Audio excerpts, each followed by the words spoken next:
Eh bien, je dois dire que j'ai passé un agréable moment devant, ce film. Et salut à toutes et salut à tous, et c'est parti pour une nouvelle petite critique en ma compagnie dans le ghetto. Je suis Raphaël et aujourd'hui nous revenons sur La Nuit d'Orion qui, ça m'a fait plaisir donc, j'avais, vu, les trailers, il y a déjà quelque temps. J'avais pas fait de réaction, je crois, il me semble, je suis passé complètement à côté. J'avais pas spécialement envie de réagir à ce que je regarde partout, c'est juste comme ça en mode chill, je regardais, comme j'en avais plein de vidéos à l'époque. Et je crois que c'était en fin de l'année dernière quand le trailer était sorti, je sais plus. Et je me suis dit: «Ah, à voir, ce que ça peut donner», et effectivement donc le film est disponible depuis, le 2 février 2024 sur la plateforme Netflix. Et donc du coup, après, Percy Jackson et les Olympias, après avoir sorti la critique, je suis directement allé, m'installer de nouveau sur mon canapé pour regarder, le rêve, enfin la nuit d'Orion. Et j'ai trouvé ça très cool, franchement j'ai trouvé ça très chouette, rigolo, un petit peu compliqué parce qu'il y a au milieu du film, il y a quand même des petits détails qui viennent se mettre par-dessus et tu te fais: «Mouais», bon après tu adhères à ça malgré tout parce que l'écriture en soi, elle paraissait assez simple, un peu trop. Donc du coup le film il s'est dit: «Tiens, c'est un petit peu trop simple, pour les enfants là, ils comprennent absolument tout, et tant mieux parce qu'ils passent un bon moment, c'est une jolie histoire, c'est très sympathique, mais on va incorporer d'autres ingrédients dessus pour que ça rende un petit peu plus, alléchant». Mais d'un côté voilà, les enfants peuvent passer à côté de quelques petites transcriptions, de petits messages par-ci par-là. Mais grosso modo, j'ai trouvé ça très cool. Franchement, les personnages sont vraiment très drôles, c'est vraiment très bien. En fait, les personnages, en fait, sont comment dire? Comment dire? Donc c'est pas des personnes à proprement parler, mais c'est, d'ailleurs, en plus, ça j'adore, c'est typiquement ce genre de réflexion que moi-même je me fais quand je regarde des films ou des dessins animés où tu as pas des personnages qui, de base, peuvent être soit des objets, ça peut être des outils, ça peut être des trucs, des objets du quotidien que l'homme, ou la que l'humain, se sert, dans la vie de tous les jours, une clé ou ce genre de choses, où tu vas me dire: «Mais qu'est-ce que tu racontes? Ça n'a rien à voir». Et bien, où je veux revenir, là où en fait on s'imagine dans notre tête, à travers une histoire ou une adaptation, enfin ou un film, ils ont de la personnalité. On donne de la personnalité à des objets, on les rend humains, parce qu'ils ont peur, ils sont contents, ils sont en colère, voilà, ils sont tristes.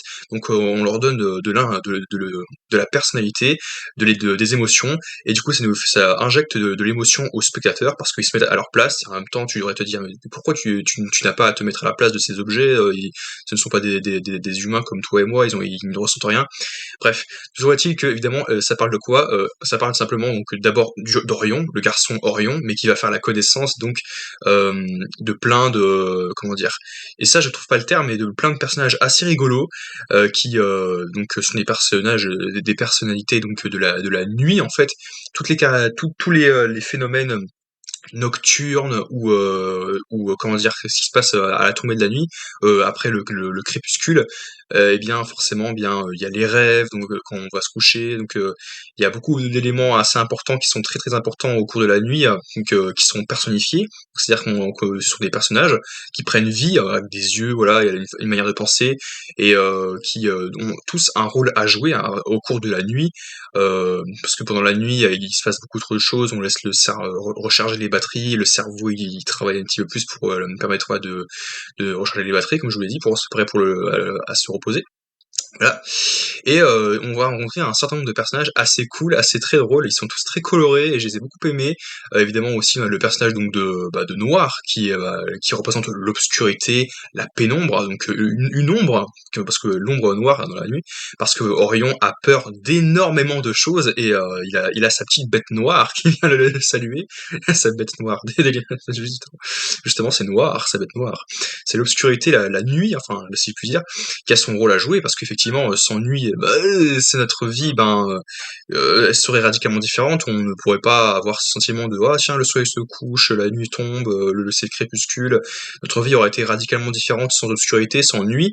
L'homme aurait, moins peur parce que l'homme en général est quelqu'un de peureux en fait, normalement tout le monde a une peur au fond de lui.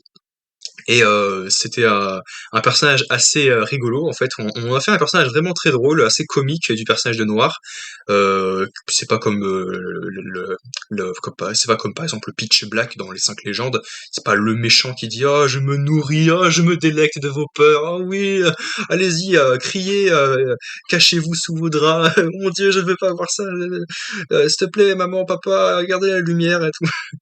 Donc évidemment le personnage de tous les personnages sont très drôles, très sympathiques et ils ont leur rôle à jouer au cours de la nuit, que ce soit les rêves, que ce soit donc l'insomnie, tu as rêverie, insomnie, tu as cette petite souris blanche qui est vraiment trop cute, qui parle tout bas et je m'en suis rendu compte, qu'au milieu du film en fait, parce qu'au début, dès le début, du film où les 5 autres personnages qui sont réunis, on a donc, rêverie, on a donc, aussi insomnie, la petite, souris blanche, je sais plus comment elle s'appelle mais, elle absorbe tous les petits bruits là.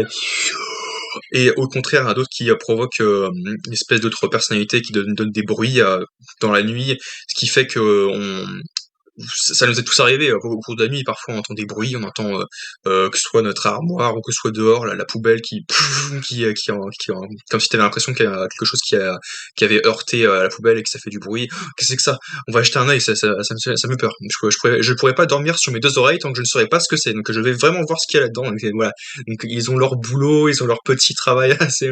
Chacun a son rôle à jouer au cours de la nuit. Ça c'était assez rigolo. Les personnages sont très très cool, très colorés. Et franchement, c'était vraiment très sympa. J'ai beaucoup aimé. Typiquement aussi, tu as donc le personnage donc de Sommeil, je crois, Sommeil qui par exemple qui fait qui endort littéralement les personnes. À chaque fois, t'as un objet qui apparaît, une sorte de marteau où elle les tout comme ça. Et à la fin, après, leur donner avant de partir des petits bisous, genre un petit bisou avant de dormir.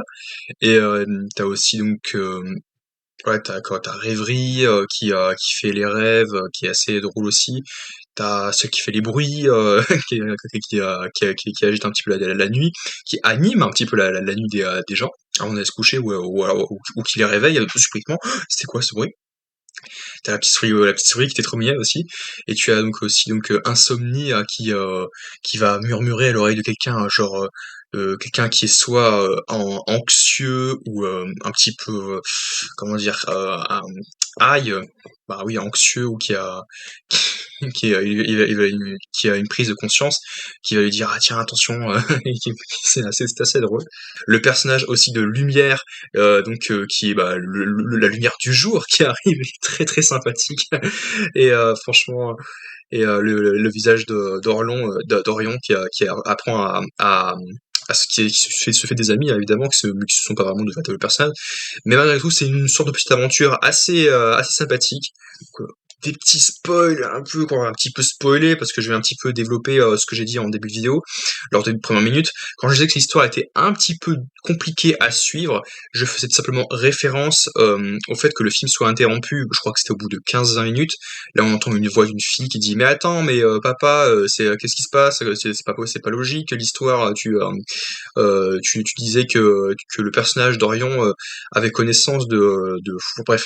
On apprend en fait finalement que cette histoire en fait est inventée de toutes pièces, et puis voilà, que c'est juste un père qui a décidé donc de, de rassurer sa fille, elle-même qui elle-même a peur du noir, et donc de lui raconter une histoire pour lui faire comprendre qu'il n'y a pas spécialement de quoi avoir peur. Enfin, il essaie de la rassurer, il lui dit ah non mais tu sais les personnages ils peuvent être très rigolos, ils peuvent au contraire être voilà, ils peuvent te réconforter, peuvent te faire t'aider à te faire passer une bonne nuit. Ils sont là pour te faire passer une bonne nuit parce que ouais, le jour, la lumière, c'est enfin, bref, et chacun a son rôle à jouer. Donc c'est pour ça qu'il essaie de donner de la personnalité à tous ces comment dire ces attraits donc de la nuit, que ce soit donc le bien-être, du coup quand tu te fais quand le lit est confortable, tu fais ah du coup ça te permet donc de te sentir à l'aise et du coup tu fais de beaux rêves.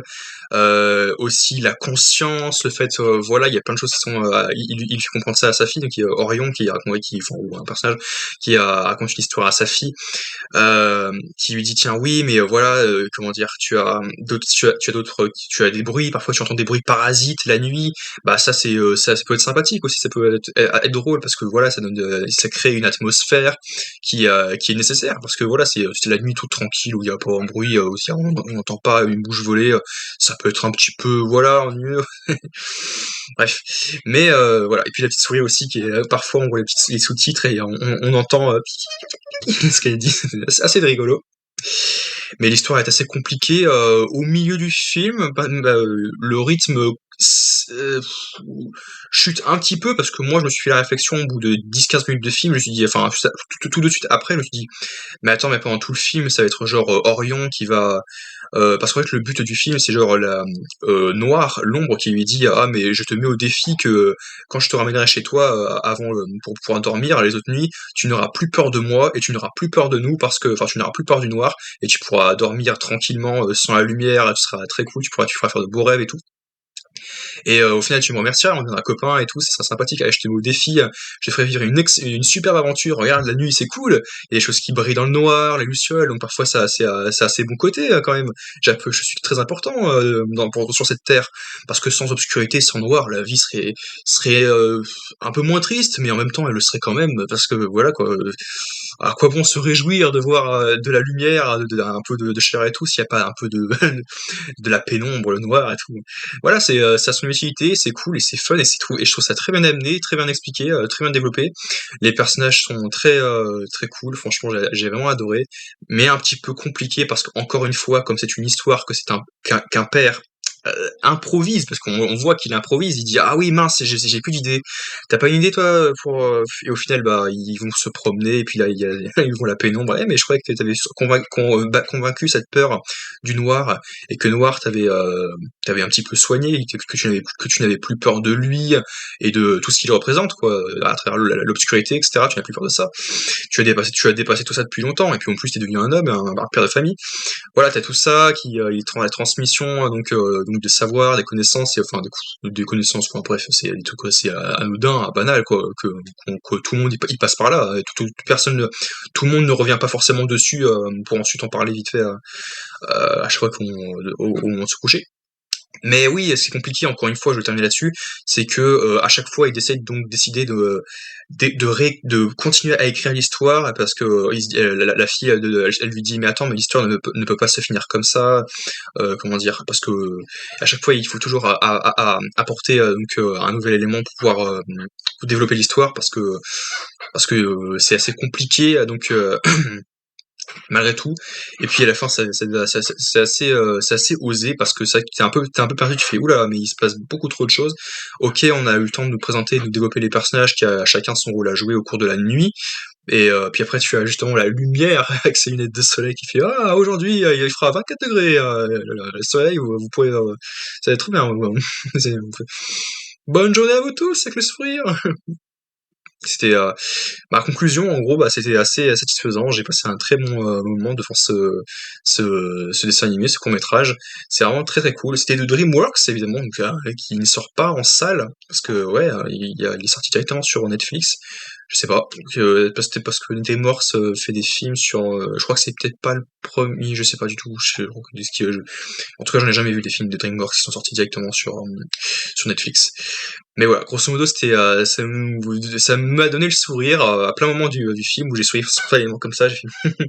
C'est vraiment très très drôle et je ne peux que vous le conseiller. Ne passez pas à côté. Enfin, vite, si vous avez Netflix, bah, regardez. Si vous allez passer un très bon moment. Et donc du coup, bah, on se voit à très vite pour reparler donc tout ça de nouvelles critiques en ma compagnie. Allez, à bientôt.